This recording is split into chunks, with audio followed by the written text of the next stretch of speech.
Good afternoon, everyone. Welcome to the Digital Collective, a new series that I've been wanting to get going for a while. So I am really excited that I'm actually being able to kick it off, and I thank everyone for joining. Appreciate you for all of that. The discussion on the Digital Collective is really going to focus on enterprise technology. It's going to focus on the services, software, and the infrastructure behind the digital ecosystem that we all use every single day. We'll go a little deep sometimes, but we'll continue to keep the conversations relevant. I'll also steer many of the conversations and discussions around the technologies that relate to those of us in the content creator realm. Participation is going to be critical. I won't build this in a vacuum, so expect me to crowdsource topic ideas for future sessions, and suggestions and recommendations will always be considered.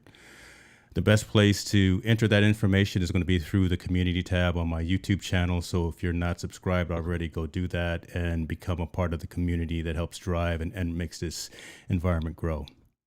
For episode 1, I am honored to have a fellow technologist here to talk about the news of the day. We've got a few topics. Who knows, we may, I don't know where we're going to go, but we're going to have a good time because we were talking behind the scenes and it was a good time already. So Matt Haas is a web developer, he's a YouTuber, he's a content creator, and he's a self-professed geek. That's why you can tell right there that I like this guy. He's always sharing information with his community through his various social channels and social platforms. So I know today is going to be a treat for each of you and for me. Without further ado, ladies and gentlemen, Matt Haas. Matt, how you doing, brother? I'm great, James. How are you? I'm good. You know, pushing buttons here, getting it going. Got the new stream going, and kicked it Yeah. off with you, sir. So first of all, thank you very much for your attention. Well, I'm glad I'm the first co-host on the first show, and I'm thrilled. I won't let you down. No worries, no worries. Let me give some recognition to folks that are jumping into the comments that are showing some love. So appreciate you. Eric Burks is in the building. Thank you, sir. Oh, see, there Matt goes with the overlays and the fancy additions. He's a pro at this stuff. Marilyn, we see you. Thank you for showing up. All things YouTube. I know that channel. That's a great channel. That's a great channel. Jaden, welcome. Appreciate you. Ladies and gentlemen, Mr. JP Hightech is in the building. Let's go, man. You see what we do, right? I will get that review for you, sir. I saw your message. I haven't forgotten you, sir. I will definitely take care of you on that perspective. Stewart video, low sound right now on me, or from what? Was it the intro? Let me know. It should be good right now, but I'm taking a look at all my levels, and I just want to make sure that everybody is good. So Audio check 1, 2. Audio check. in the building. Kevin Reed, good to see you, sir. Appreciate you. Now, I'm loving seeing the new members chiming in with their comments, and this is utilizing technology. This is utilizing Restream pairs. So we are actually streaming out to all of my platforms, all of my YouTube and Facebook, Twitter, and my blog. But we also are multi-streaming to your channel as well, which is incredibly cool. And the fact that I'm able to pull in all of those comments and pull in all that engagement and interaction at the same time really makes for a very dynamic session. So this is really good, really good. Yeah, Restream's pretty sweet service. So. Pretty good stuff. Mr. Steve Worthy is in the building. There he is. Are you? What is it? Retail Worthy Retail You. There you. That's the man right there. That's the man right there. Audio, awesome. So Matt, let's get into it, man. First of all, tell the folks know me. And I'm boring. No one wants to see me on screen all the time. I'm always having rants and talking on camera. But let's give the people who don't know you from my community just kind of that elevator pitch of who Matt Haas is, if you don't mind. Oh, you got it. You got it. Started out graphic design. I was hired to do textbook illustrations for the publishing industry. Then I did such a good job, they promoted me to supervisor and they promoted me to manager. And next thing I know, I'm doing boring stuff like tracking vacations and accounts receivable. So I databased it all. And that led to web development. So I'm a self-taught web developer. and I was running in the technology circles at my publisher full-time job. And they're like, you know what? We're going to put you on the standards body to govern the ebook file format. It's what Kindles are underneath the hood and any electronic books. So Google was a partner. These partners, this is a worldwide committee. All the big players were in there, and I was representing my company. And Google said, let's have a meeting. We want to meet somewhere physical in the world that's close to everyone. I'm like, how can you pick one spot on the globe that's close to everywhere? Because we had people from Japan, we had people from Europe, we had people from all of it. Anyway, so for some reason, California was picked, and they're like, let's meet at Google. So I have a name badge right here when I visited Google because they wanted me on site to participate in this meeting. So I love tech. I got the peek behind the curtain, so to speak.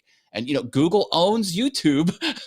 That was a lot of fun getting to see what that was all about. But I follow the tech news for fun and anything Microsoft, Apple, Amazon, Google, even Netflix, any type of technology, I'm all over it just because I like it. I like to understand what these companies are doing, why they're doing the goals they're trying to do when they roll out new products and Yeah, new services. I just love it. I'm a I love. content creator. I have a whole handful of channels. From the channels are kind of rolling on my slide over here, from piano to teaching people how to be awesome on YouTube, woodworking, anything I'm passionate about. I'm just all over. And this, as you said, is multi-streaming to my awesome fun things, which is like a vlog miscellaneous channel, which is doing really good. I guess that's the elevator pitch. I'm passionate about tech, and I I love love it. how it can solve problems. The, That's the, what I like. the fact that you're using all 24 hours in a day, because with all the YouTube channels that you've got and all of the different interests that you have, I can definitely tell that you are not sitting around idle. So appreciate that. And I wanted to have you on first to talk about, kind of set the precedence, set that tone, because again, of that vast experience that you've got, and kind of, again, find a way to take some of the topics that we're going to talk about tonight and bring them back into the content creation space. So Yeah. you came to me with a couple of topics, and we're going to start off with the one that is most pressing, at least for me. So I'll selfishly say for me as well, because I've got one coming tomorrow.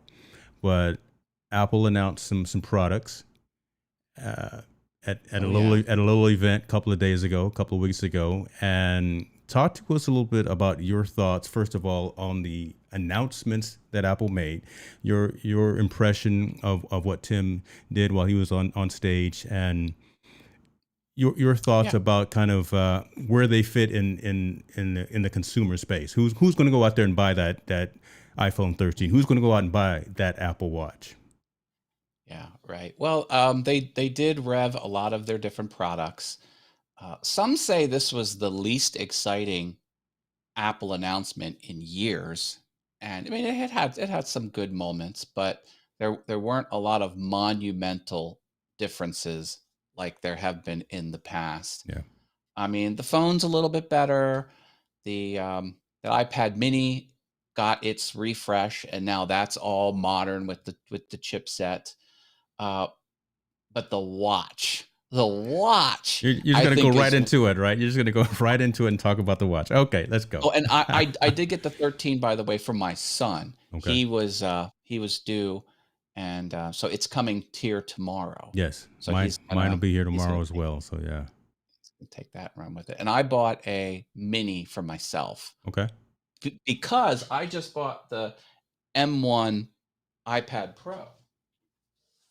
This here, Yes. M1 iPad Pro. And it's got all the bells and whistles, got the expensive keyboard, it's got the pencil, which is over there. But So let's talk about this before we go in, because I have that as well.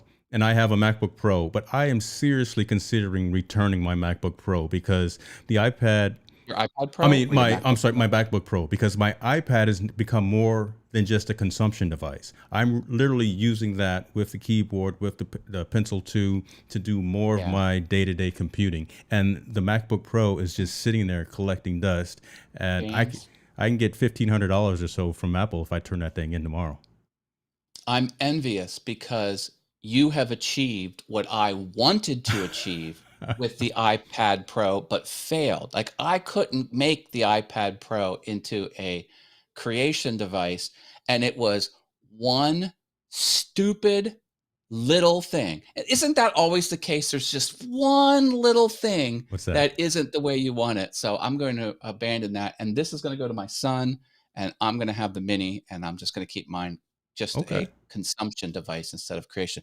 But my issue was I wanted to do text documents in rich text file format. And I wanted to, manage a whole, like I do a lot of consulting and I send out rich text file format, blah, blah, blah. Yeah. But when I was using notes, it would save the note as the notes file, and then you would save as to a rich text, and then I would have two documents instead of one. Like it would never abandon the notes to just be that. So there was this weird double file workflow Right. that was just complicating things. And yes, it was a minor annoyance, but I was like, you know what? Just forget it. Just forget it. So now this is going to go to my son, and I'm going to have a smaller one, and it's going to be, but that's a minor point. But yeah, kudos to you for making the iPad Pro a creation device, because it's certainly capable. Yeah. But me, one little hang up, and I'm out. So I found a way to make it work. The app ecosystem has gotten to a point where I can actually do everything. I can do everything I need to do except run Ecamm off of it. Right. So, and I'm not ready to go remote with Ecamm as of yet anyway. I would much rather do it here in the studio with all the lights. Speaking of lights, there's Junaid Ahmed right there, Mr. Studio himself. So welcome to the stream, sir. But, with all of the environment set up. So when I do go remote, it'll be with GoPro or it'll be with the DJI Osmo, something of that nature. But yeah, the iPad Pro is where it's at for me. Yeah. I diverted you. Even I have actor friends in Manhattan, and the wife does a lot of voice. She does like voice audiobooks and does a lot of voice over work and things like that. And her older MacBook Pro with like the scissor keyboard, a couple years old, it was in the shop. She did all of her work on her iPhone, and she was surprised the iPhone was capable. I'm like, look, these iOS and iPadOS devices are fully capable of doing mission critical workloads. People don't realize it until they're forced, Exactly. to work on it. So, until the world stops for 15 months and you're remote and you have to use the tools that you have at your resource. But you think about it, this is $1,000 computer that we've got in our pockets, and now VPN type of connectivity is integrated. All these other security functions are forward thinking as opposed to secondary thoughts as well. But I was going to say, I diverted you. You were going to go down the Apple Watch path and talk about. I got some juicy tidbits to share. Go ahead, brother. It's all you. Well, all of the predictions of all the big insiders, that the leakers who leak the stuff, predicted there would be a form factor change on the watch, and it would be more flat. It would follow the design style of the flat rounded corners. And there were SketchUp models and mock-ups of what it was supposed to look like. Everyone said the form factor was changing, and then it didn't.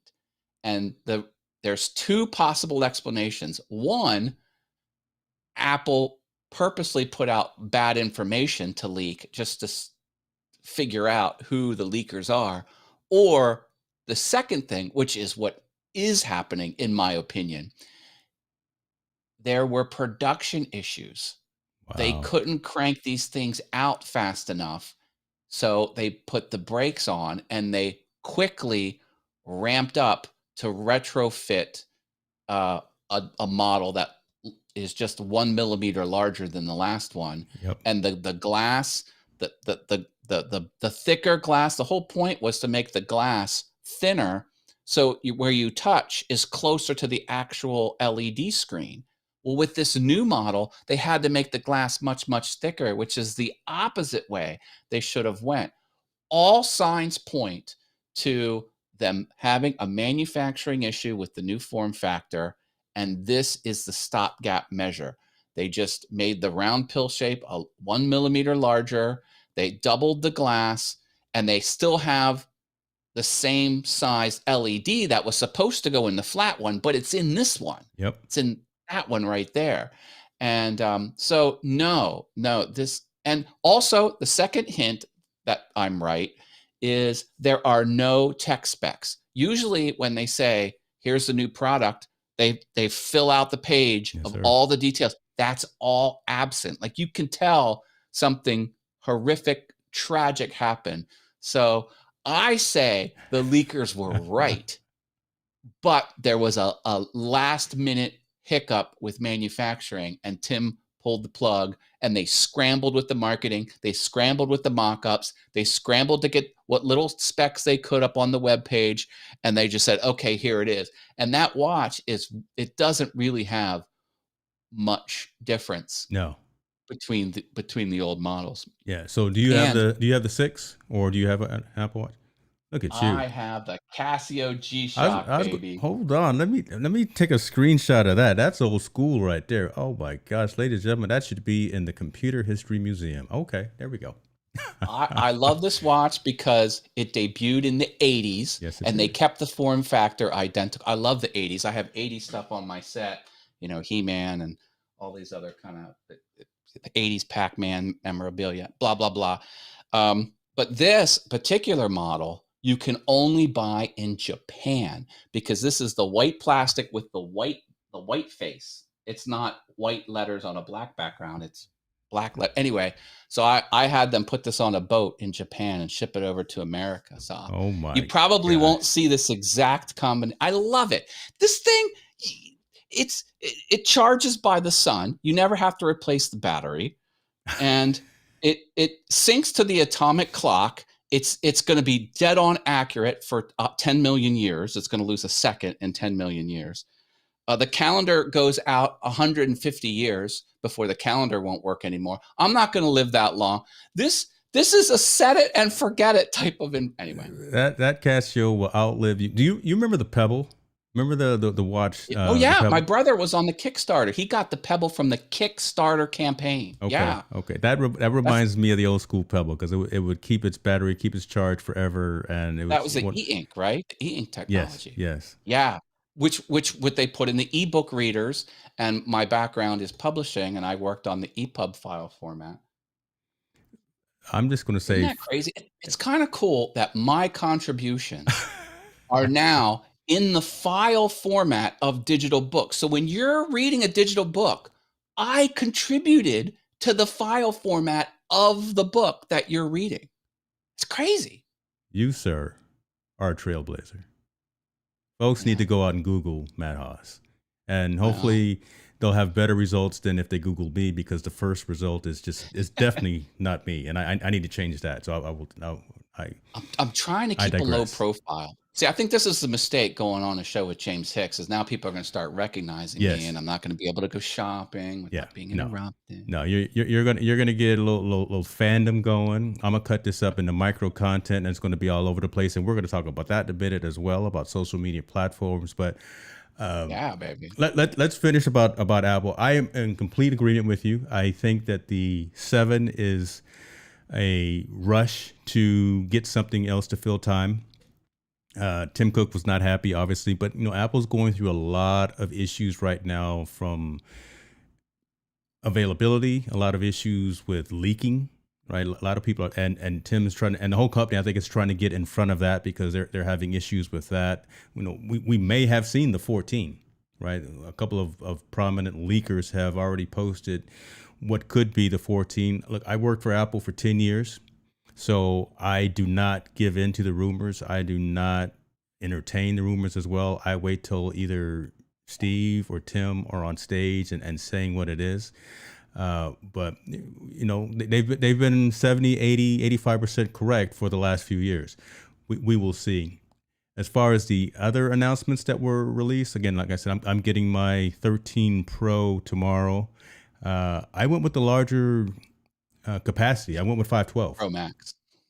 See, I don't like Oh, the you got bigger one. I don't know. I went with the okay. Pro. It's because now this time they actually decided to put all of the features and functionality in all of the models, right? So the cinematic view and the 120 hertz screen, it's in all of the Pro models. So I don't have to get the big 6.7 anymore. I can just get the 6.1 candy bar size. So that's my little thing on that.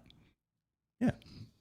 So I will not be doing anything for my day job tomorrow, as I will be re-imaging my iPhone when it comes in. So folks on the stream here right now, Steve, don't call me. Greg, don't call me. Eric, no, everyone, just leave me alone for about 3 hours as I go through my ritual. Backing up to iCloud. Good deal.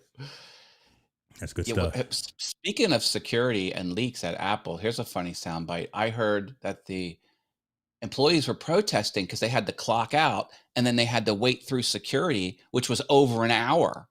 They're like, you're eating up over an hour of our life just to leave the building because the security checks going out were so strict through the metal detectors and searching all your stuff. Mm-hmm. And they were like, you got to pay me. You can't say, you can't sequester me in the building for over an hour. So I think that got worked out at Apple. I know they're watching emails too.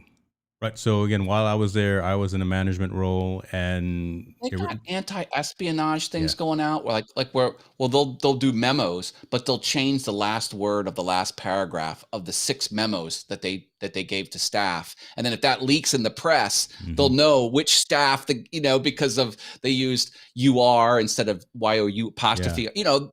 Don't give away all the secrets. Yeah, don't give away all the secrets. That is not what this stream is about. We are not divulging industry secrets about how to get one over on the man. No, I've been around a while. I know how these things work. I love it. How these things work. All right. Tech is fun. I love tech. Good stuff. And Apple's fun to talk about. But they're a rich company. They're taking over, baby. They have enough. They're soon going to be the most wealthiest company in any industry. They're already the most wealthiest in tech, but they're creeping up on some oil companies. Why do you think that though? Right. I have my reasoning for that, but tell me, why do you think that Apple is such a large? Always focused on the user. If it's good for the user, that's what they went for, and they were relentless about it. Like not putting Flash on the iPad. Flash was the lowest common denominator type of thing where they wanted to innovate. They wanted to put their features out. That was going to hold them back. They said, no, we're not doing it. Right. And it's the end-to-end stuff. Now with the M1, and they control everything inside that machine. They control the whole stack. You can't catch up because you can't get the PC chip makers, the PC motherboard makers, the PC network cards, the PC. You just can't get everyone marching to the same beat unless you own it all. And they've hooked it all in with the features. People are like, oh, this new Android phone has a better camera. And they talk about the hardware features. I'm like, well, yeah, but can you copy and paste between devices logged into iCloud? Yeah. Like I can copy from my phone and paste it on my computer. Like that's a simple thing. It's like a cloud-based clipboard, but you can't do that. That is true. These little AirDrop. How are you supposed to AirDrop from your Android phone to your Windows? You can't. So they're building in. You can do it, but it's not as seamless, right? There's multiple hoops and hurdles to do it. Well, now you can take your iPad next to your computer and use the same mouse on both of them. Yes. Auto magically. And I'm like, see, it's that little things that are kind of stupid, but that locks you in. So once you're in the ecosystem, you're like, oh, well, I want to take my iPhotos, my photos my photos in Photos, and I want to use them over here in iMovie, and then you want to take it into GarageBand. Like it all just works. When you have Windows, you're like, oh, now I got to get a video editor. Oh, now I got to use Windows Movie Maker. Oh, well, what about screen share? Oh, now I got to use Skype. It's like it's just all figured out. So that, I think, is the hook. That is why I think Apple is raking it in, because once you're in the ecosystem, it's very comfortable in the walled garden. Like Yeah. it's very warm. It's very fuzzy. You go outside the walled garden. Anyway. It's funny that we're talking about this particular topic, and I was holding my breath. I was holding my breath until this man came online. I was hoping that he would be here because he is die in the wool Android, and he and I go back and forth about. But again, Apple seems to think about things that you need before you know you need them. And the one instance that I always point to is removing the headphone jack. Everybody thought that was. I even thought for a minute that was going to be inconvenient. Everything. They were Right. first with USB. People are like, I need my ADB cable. Right. I mean, yeah, and I know Tall Boy where his head's exploding, but sorry about that, bro. Yeah, but we got Dr. Elo in the building too. But again, but that's true though, right? We got some winners in the building. You know, I better make sure. I better make sure is everything right here, and make sure that all my lighting and my voice is right. Okay, we got Elo. We got okay. Well, that's cool. Yeah, no, Apple's a fun company, and so one of Steve Jobs's comments that I love, and I have to paraphrase because I don't exactly know it, but he was talking about product development, and he says things really change when you realize when you're trying to make something that has never been made before. You say to yourself, "See that guy over there? That guy's no smarter than me." And that's his attitude. And they threw away the what do you call it? Product testers and the development where you pitch stuff and then you get feedback from the audience. Steve's like, no, we're doing it this way. Right. It's always been from the very beginning. True. Right. Anyway, so I love it, man. I love it. Great conversation. So many other topics. What else are we talking about? Great conversation. We got a little dissension in the ranks there. We got the Mr. Elo. I may have to make you a moderator there to take care of these Android folks. So we may talk after this stream. Dr. Elo. What platform is he on? What's he? Look, he's on everything, right? He comes in he uses Be Live, he uses Ecamm, he uses StreamYard. He's all over the place. Look, y'all need to Google him too. Dr. Elo has got it going on, folks. Follow him. His stuff is tight. Put your channel in the comments, man, so we can make sure folks follow you. You brought up about something interesting happening in a broader technology perspective and kind of in regards to what the Elon Musks of the world, the Jeff Bezos of the world, kind of the Richard Bransons of the world, their realm of conversation in their world. But Mr. Bezos is not having a good time. And his wife left him. He had to give up half of his multi-billion dollars in the separation there, and now NASA doesn't like him, or NASA is not feeling Blue Origin the same way that they're feeling SpaceX. So Mr. Bezos is going out there and just submitting proposals and lawsuits and saying, look at me. I did the same thing as Elon did. Why aren't you choosing me for some of these contracts? Talk to us a little bit about Mr. Bezos and what it is that he's doing and why you think and why this matters, right? Again, why this matters and what's he doing out there that's causing all this havoc? Well, I mean, excuse the language, but there is some dick measuring contest going on here. And it's kind of. You talking about his ship too that went up? See, again, that was the first thing that we thought about when we saw it going up there. YouTuber Julie Noki did a funny thing about that. Watch her sketch about where she played Jeff Bezos and she talked about the shape of the ship. It was hilarious. Anyway, Jeff is on average submitting lawsuits once every 17 days. He is on a tear. The fact of the matter is he's behind. SpaceX is moving forward and faster with their technology build out of their craft, and he's years behind.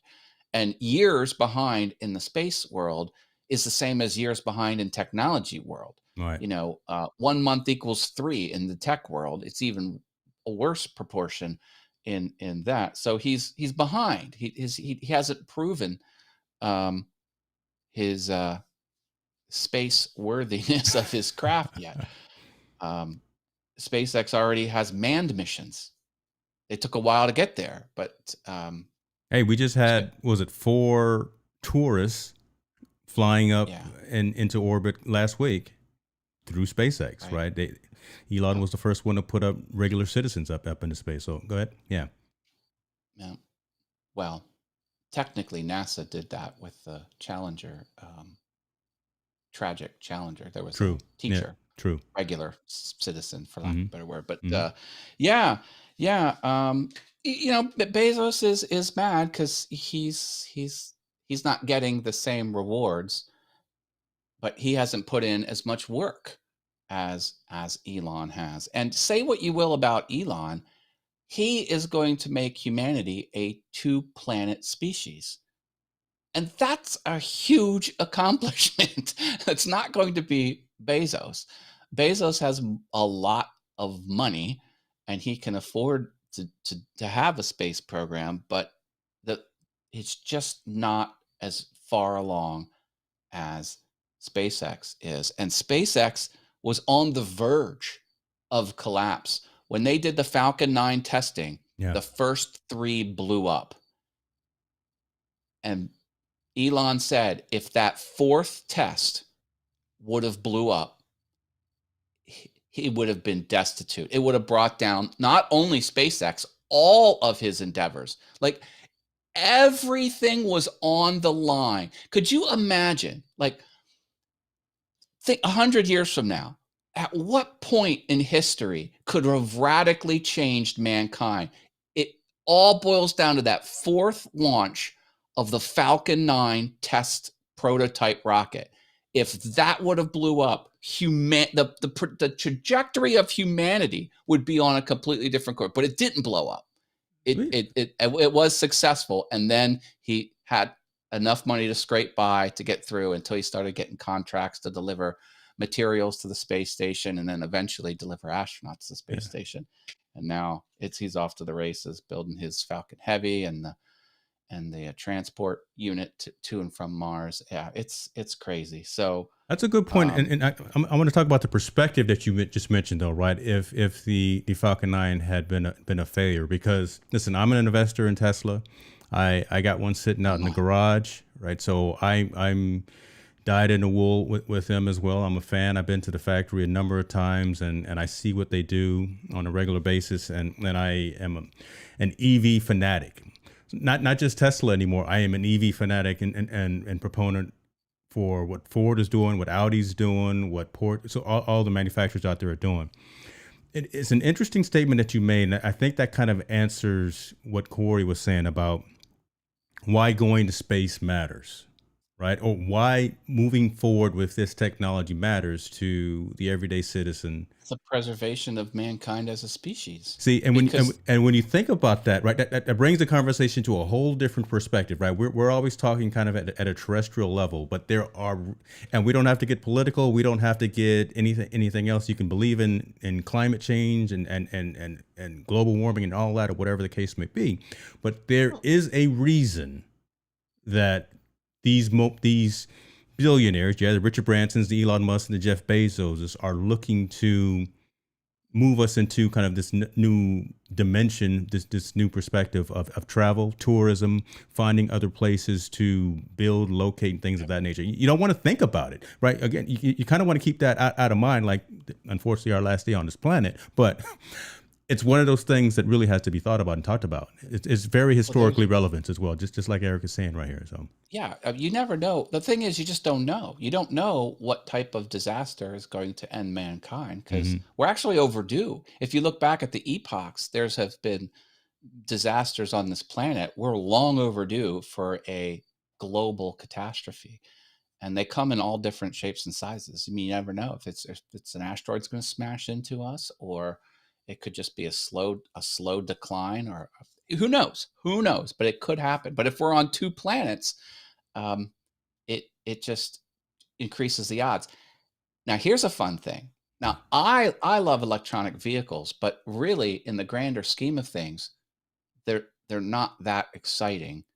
What is exciting, and before I make this point, yeah, because we may have a little digital tussle right here, because I am very excited about my ride. Okay, go ahead. I literally just did a software update 10 minutes before we went online, so go ahead on my car. Okay.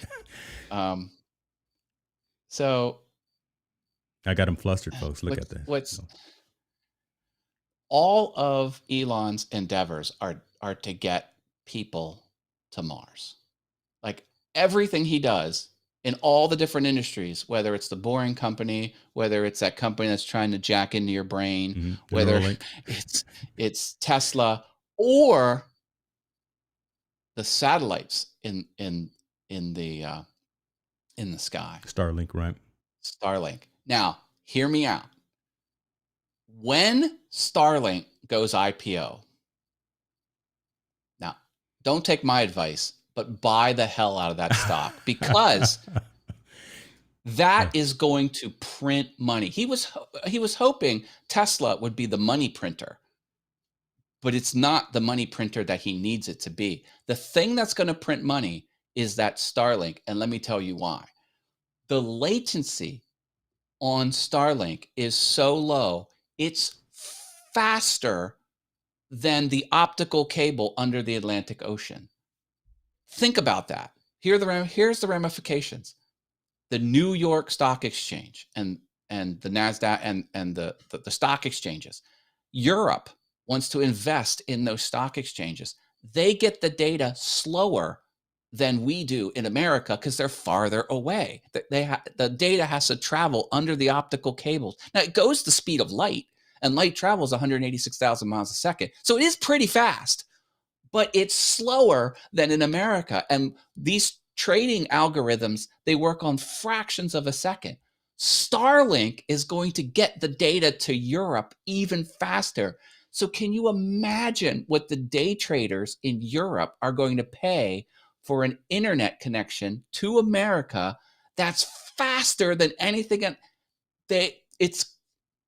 to give them the advantage on the stock market is going to be worth more than you can imagine. Plus, do you know how many people don't have internet? Now, America, you think is a first world country.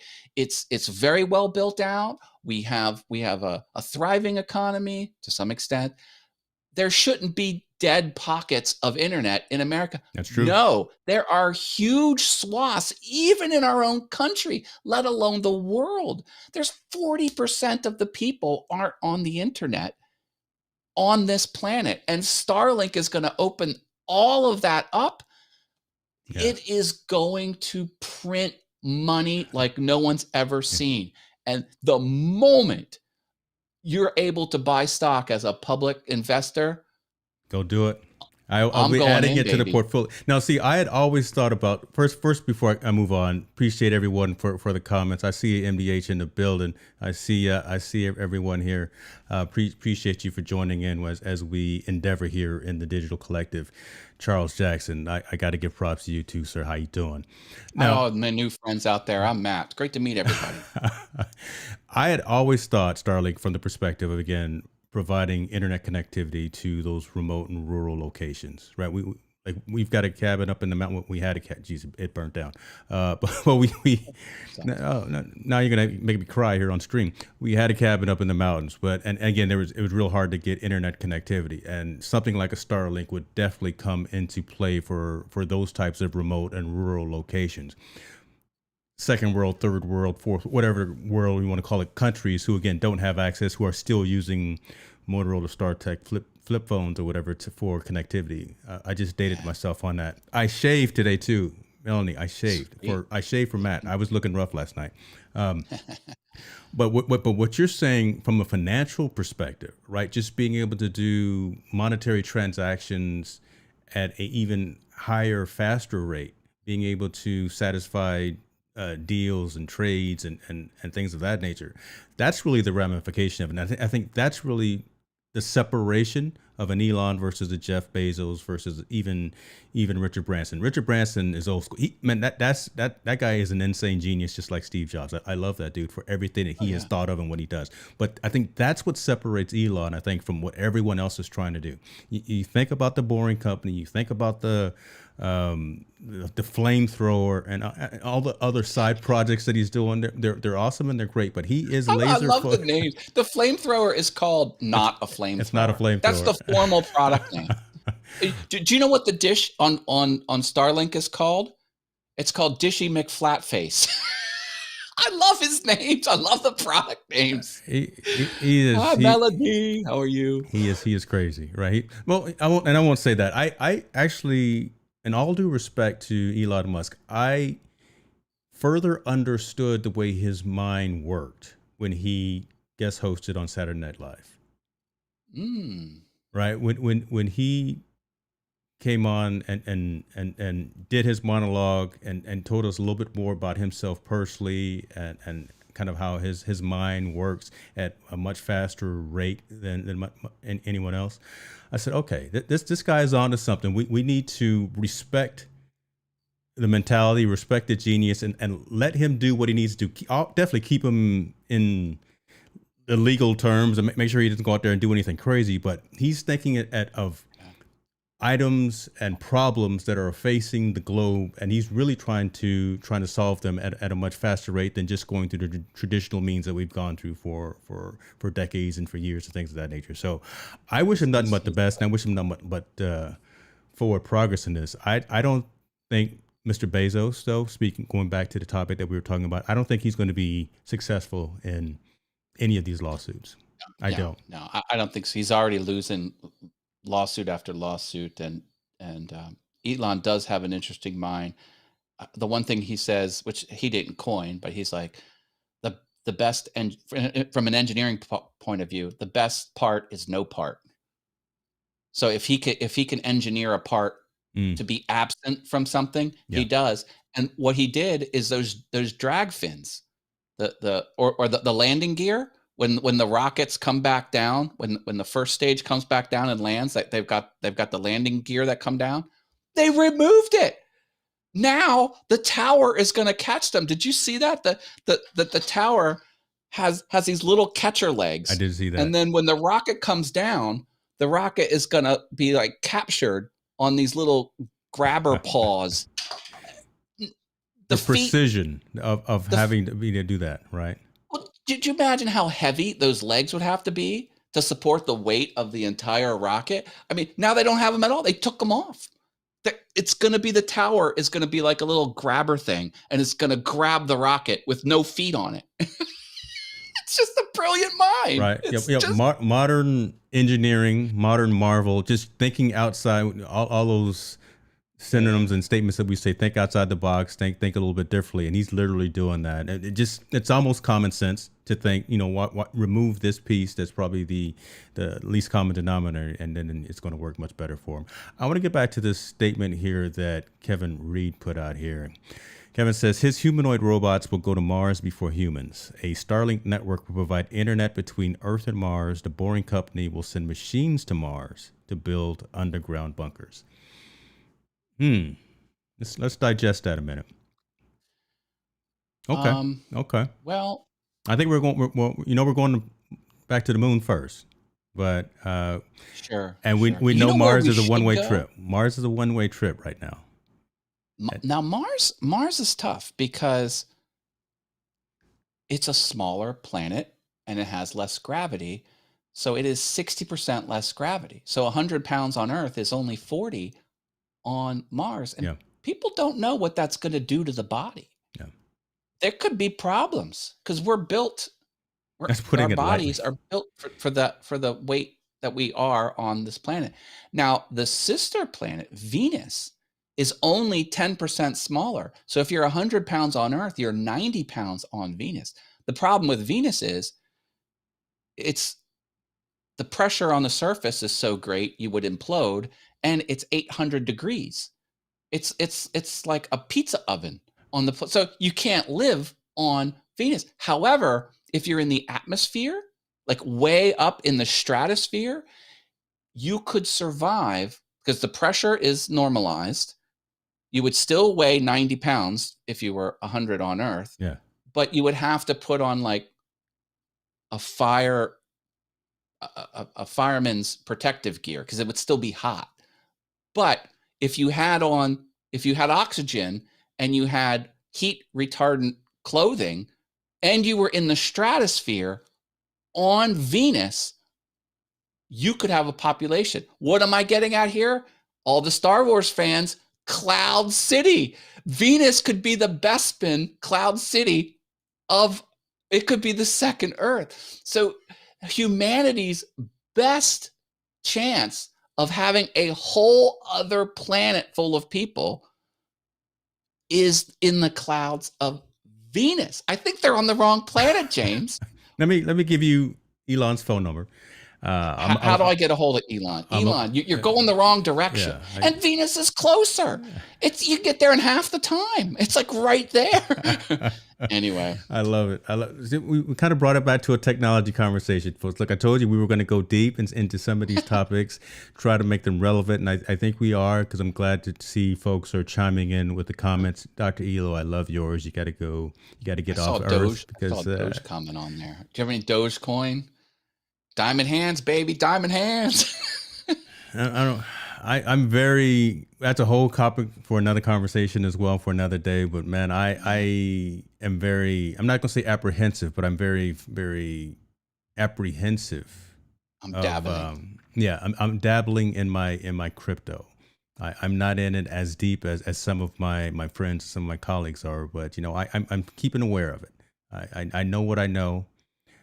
I don't have a huge percentage of the portfolio in there, but I got a little bit. It's doing okay. Actually, side note, I will have a friend of, I think he's still in the comments. Greg Narain is a content creator, entrepreneur.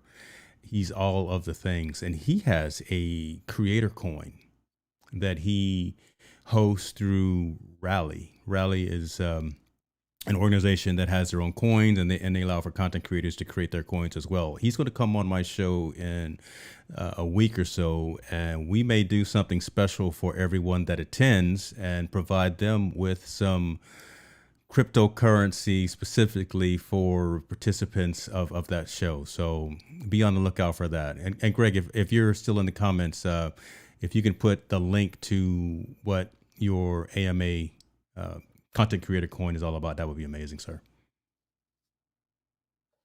Very nice. Sha la la la la. How many la la las? I'll just say Robert Lee. Welcome to the stream, sir. We appreciate you for being here. I can never get the laws right, but I'm gonna out you and say Robert Lee. How are you, sir? Yeah, he's talking about Jupiter. No, Jupiter has too much radiation. Maybe on one of the moons, maybe. And Uranus is too cold, and that's way far away. Uranus is way out there. I'm staying here. Furthest I'm going is my backyard. Okay, I'm not going anywhere. Let's talk a little bit about technology back on Earth. Okay. Let's talk about technology as it relates to the majority of us that are probably on the stream right now, content creators, and we were talking about tools, best practices, and just some thoughts that we can keep in mind. You're very well versed, sir, in terms of how you take advantage of social media, how you take advantage of digital properties. You've got more YouTube channels than Daryl Eves. Maybe. I could put all my channels in the YouTube chat there. Yeah, put those out there. And the reason I bring that up is, right, give us your thoughts and ideas for some best practices for leveraging all of the different social platforms. Right. Again, I'm going to say you live on YouTube, right? Because, again, that's where you've got a majority of your presence. But Tallboy and I actually talked about this a little bit last night about the popularity of something like a TikTok, right? But so you got the Snapchats, you got the TikToks, Instagrams, Facebook. You got all these different places where, again, after tonight's stream, I'm going to chop this up and I'm going to send it to certain locations. Give us kind of your idea of some best practices for creating micro content and which platforms you suggested you use. I've got lots of best practices. Here's what works for the majority of people. Now, there's use cases out there. There are TikTokers out there that run on TikTok exclusively or almost exclusively, and they're fine. There's people out there that run almost exclusively on other platforms as well. Instagram, for example, there's huge Instagram influencers. But YouTube itself is uniquely positioned, I think, at the top of the hierarchy because it is built for video and for people looking for answers through video, and it's built to have an audience. People on YouTube, consumers of YouTube, go back to the same creator to get their stuff. When you're on Facebook, Facebook tries to be everything. There are Facebook groups, there are Facebook pages, there's Facebook profiles, there's Facebook Messenger, there's Facebook this. It's too much. Mm-hmm. People don't go to Facebook to get video answers to questions or video entertainment. They go there to surf around and fall into stuff that they and so my strategy is to be central on YouTube and then branch out off of YouTube, because you can't do it all alone on YouTube unless the stars align and you're really good. Point. Yeah. So you need to bring eyes onto YouTube. So to do that, you go into these other platforms, and my best practice is you have to work them. You can't be a light touch. No half measures. You need to go all in. So if you're on Facebook, have a presence on Facebook and bring people to your YouTube channel. If you're all over Instagram, have a presence on Instagram, not every now and then, really hit it hard and engage and bring people onto YouTube. And do that anywhere that you go, is actually join the conversation. And people come to me, Matt, talk to me about Hootsuite. I don't have time. I don't have time to do all this marketing. I need shortcuts. I'm like, put on the brakes. I'm like, there's no shortcut. You have to join the conversation wherever it is that you think you can find a likely audience and bring them onto YouTube, because YouTube is built to handle and grow an audience, and the people who use YouTube are used to that dynamic. So that's my best practice, is don't jump into all of these social networks unless you can actually participate in them. Yeah. And I try and stay away from those tools that blast things out, because it's a lowest common denominator game. What do I mean by that? Each platform has its little quirks. Like Facebook has the I'm feeling, you have the I'm feeling happy, I'm feeling sad, I'm feeling excited.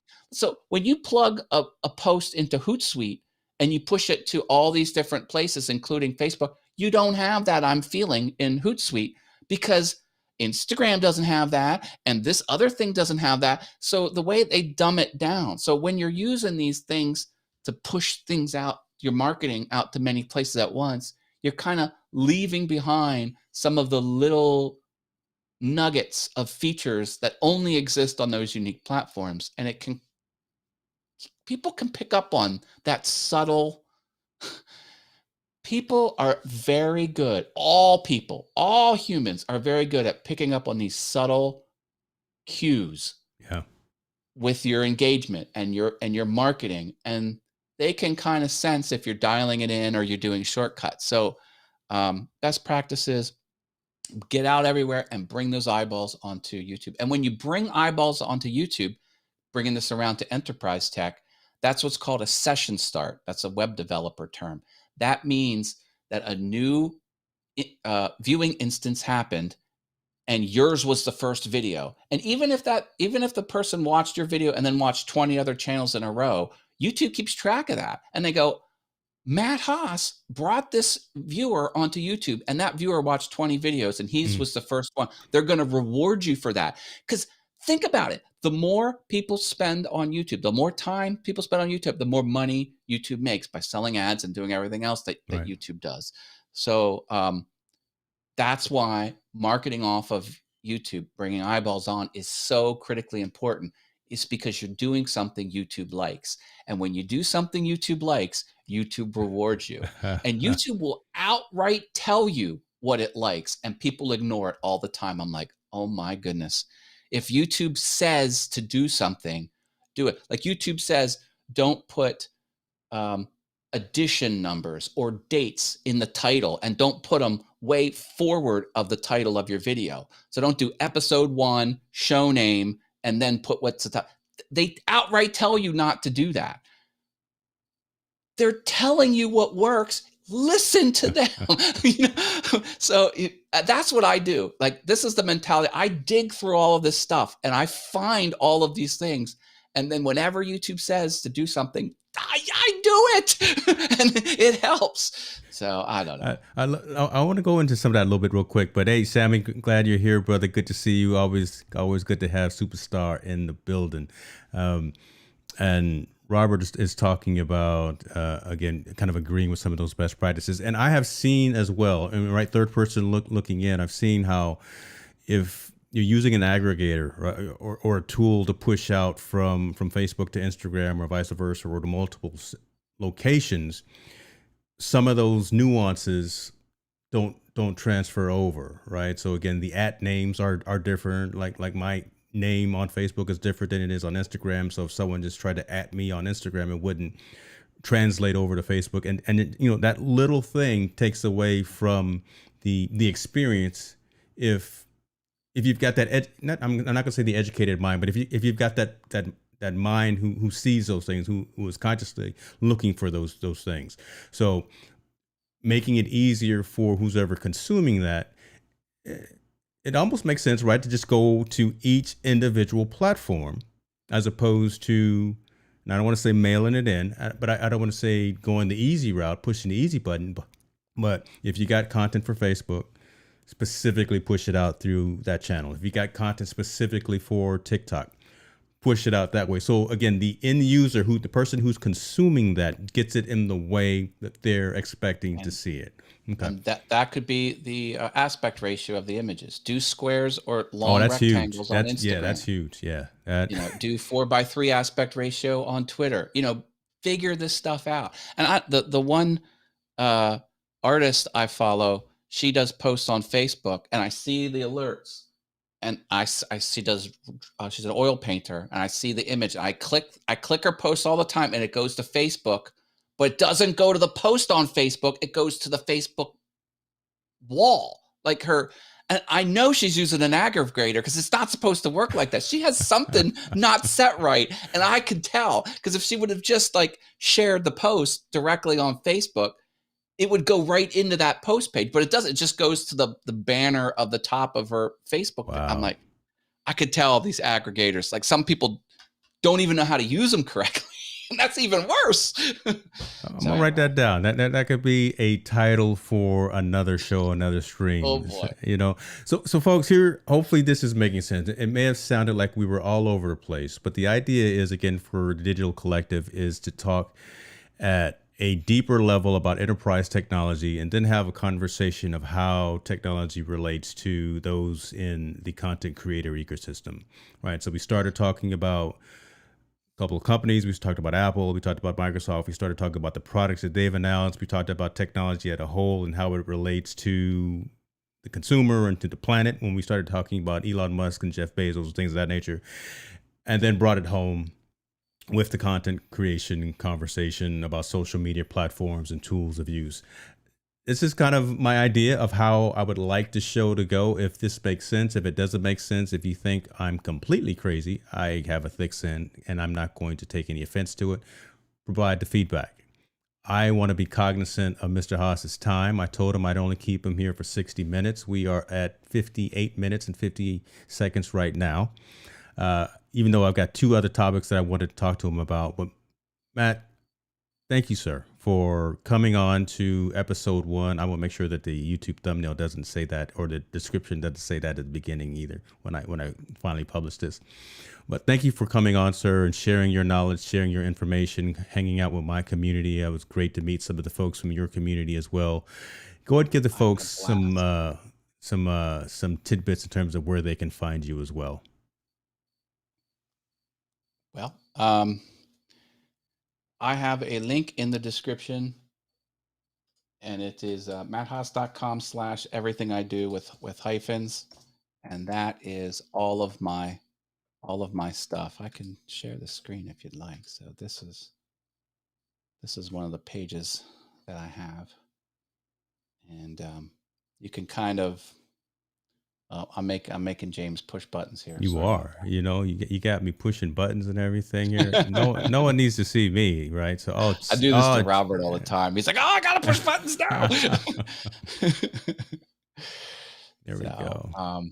I will. Yeah, you can sort of pick the menu of what you want there on my screen, and then fall into whatever social media I have linked there on the Everything I Do page on matthaas.com.